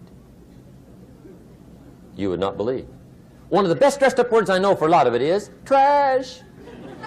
Can you imagine dumping a barrel of trash into this mental factory every day and coming out with a rich, dynamic, positive life? It can't be done. You might as well try making a cake with cement. The kids back in Danbury, Connecticut, high school, they're asking me questions one day. I'm talking to the kids. Kids got good questions these days. One of them said to me, Mr. Rohn, how do you build the good life? I said, it's simple. It's not easy, but it's simple. Here's how you build anything. Select the right ingredients, keep out the wrong ingredients, and it starts with thought. Everything starts with thought. So you must be wise and careful what you think about, because that starts everything. You got to be wise and careful. I asked the kids, what would happen if somebody dropped sugar in my coffee? They said, well, you'd be okay. I said, what if somebody dropped strychnine in my coffee? They said, well, you'd be dead. I said, correct. Lesson 1. Life is both sugar and strychnine. You gotta be careful. I said, what if my worst enemy drops in the sugar? They said, will you be okay? I said, what if my best friend, even by accident, drops in the strychnine? They said, well, you'd be dead. I said, correct. Lesson 2, watch your coffee.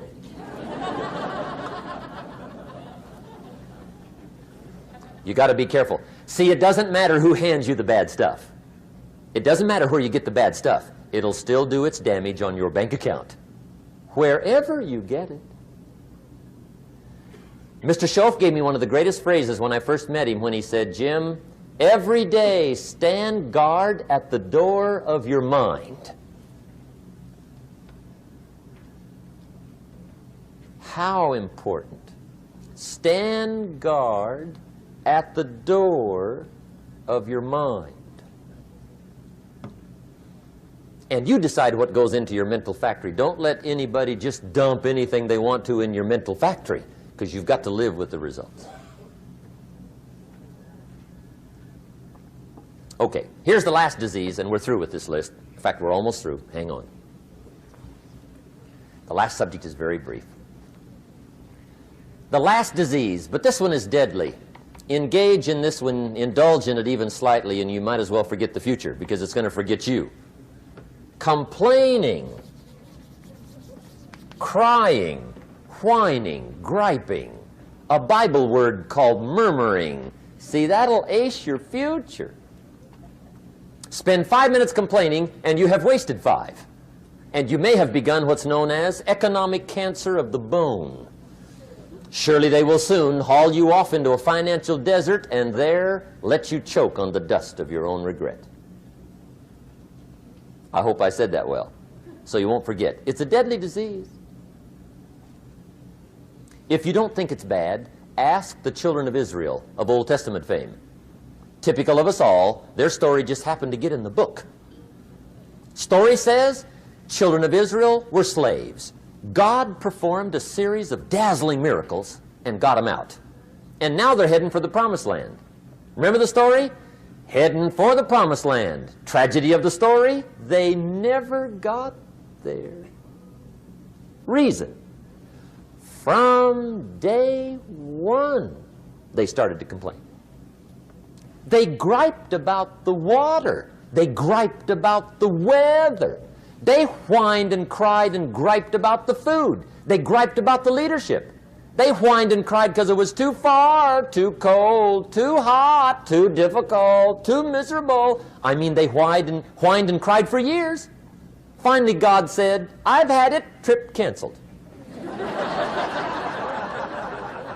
Or something like that.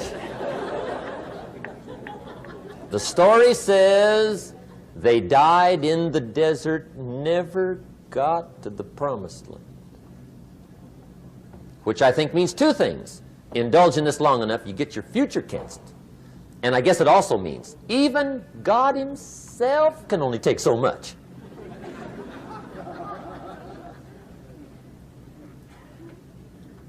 Okay. Just be on the lookout of the things that can destroy all the good you start. The war is on. And this evening, tomorrow, mentally, personally, socially, economically, you got to make sure you're winning the war. And this is part of it.